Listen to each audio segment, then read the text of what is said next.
So if we start to consider the treatments we have available for erectile dysfunction, I think at the start we need to consider some of the risk factors. So if men are smokers, if they're overweight, if they've got diabetes that's not well controlled, high blood pressure that's not well controlled, they need to address those issues as much as anything for their general health, but improving those may enhance their erections. Unfortunately, even addressing those important issues won't always cure the erection problem, but we start off getting those things treated. The next treatment, if you like, is to perhaps do nothing.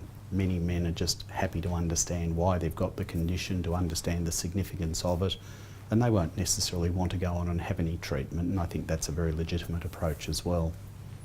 If we are talking about specific treatment of erectile dysfunction, we generally start with oral agents. These are tablets taken by mouth that open up the small blood vessels in the penis. Many of them well known to the public, Viagra for instance, been on the market for a long time now. Effective in about 50 to 60% of men. If the blood vessels are too badly damaged, these medications are not strong enough to open up the blood vessels. The other problem with them is there's a delay from when a man takes the medication to when he gets any benefit from it. So they're not terribly spontaneous in that regard. And they can have a range of side effects, including perhaps some facial flushing, some headaches, some indigestion. So they're not perfect for everyone. I must say though, there's been a revolution in the treatment of erectile dysfunction to have the ability to give somebody a simple treatment that will work in many cases.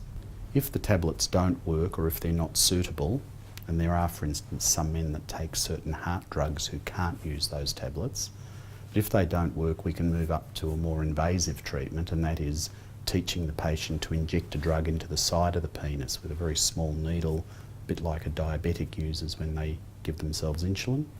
And the idea there is those drugs open up the blood vessels and cause an erection. They work more quickly, possibly the erection comes on in 10 to 15 minutes.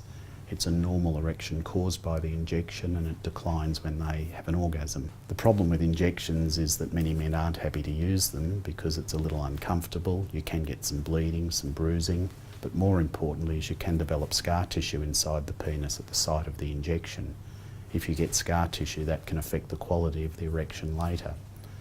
Many men will use them, a very satisfactory treatment, more likely to work than oral medication, but again, they're not for everyone. Another relatively simple treatment we have available is the use of a vacuum erection device. And this is essentially a plastic tube that goes over the penis. It has a little pump attached to it that creates a suction, and it engorges the penis. It sucks the blood up into an erection.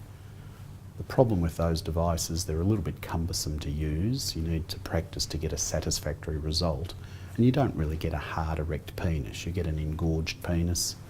A little rubber ring stays around the base of the penis after you take the plastic cylinder off, so you tend to have a somewhat cold blue penis, which is not fully hard. Better than nothing. Some men are very keen on them, but overall probably one of the less satisfactory treatments.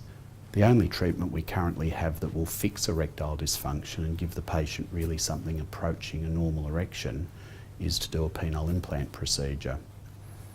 There are two tubes in the penis that normally get full of blood. Because that mechanism is not working, what a penile implant does is it puts inner tubes within the natural tubes.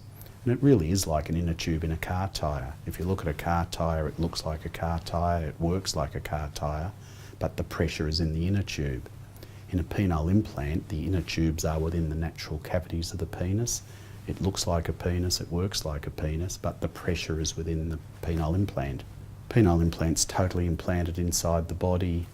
Two tubes in the penis, a little control pump in the scrotum, and a reservoir of fluid that sits inside the body. So a penile implant consists of three parts. There's a pair of inner tubes that go inside the patient's penis. So there's the part of the penis inside the body, and then in the penis itself there are the two natural cavities that normally get full of blood. So what we do is we put these inner tubes inside the natural cavities. The fluid sits inside the body in a reservoir. It sits down near the bladder, all internal, no one knows about it. And there's a series of valves and tubes. Down in the scrotum, between the testicles, there's a pump, so it's like having a third testicle. When the patient wants to have an erection, they feel the pump, and as they press on it, the fluid from the reservoir goes through into the cylinders, and they fill up, they get firm, They increase in girth, and they basically, sitting inside the penis, duplicate a normal erection. And the patient can make that very, very hard. These cylinders can be made different lengths and different diameters to accommodate the individual anatomy of the penis. But because the cylinders are inside the penis, they're very firm. It's a very good hard erection. When the patient's finished with the erection, they just press on the little valve above the pump. They press that once and let go, and the erection will slowly decline. The fluid runs back into the reservoir, but to get it to go down more quickly, they can squeeze the penis and squeeze the fluid out of it, and it returns to the flaccid state. So it's really a hydraulic system that we put inside the patient's body. It's the most spontaneous treatment we have because it only takes the patients 30 seconds or so to pump it up, and for all intents and purposes it's otherwise a normal erection. No one would know they had an implant in place. They'd be able to do all their normal activities. An implant doesn't change libido or orgasm or ejaculation. Those things still work the same. What it does is give the man a good hard erection so he can have penetrative sexual activity. So I think penile implants really are the best solution for a man that's wanting to return to his best quality of life as far as sexual function goes. It's the thing we have that gets him closest back to normal. I'm often asked who's the ideal candidate for a penile implant. I think it's a man who has established erectile dysfunction that's not going to improve, who doesn't want to use or can't use other treatments, or the other treatments are ineffective for him, and who has a very realistic understanding of what a penile implant can and can't achieve. I don't think there's any particular age criteria, but I think men have to be realistic about what they'll get out of an implant and not be able to be treated with other treatments. Overall, however, I think it's the gold standard treatment because it returns the man the closest to normal.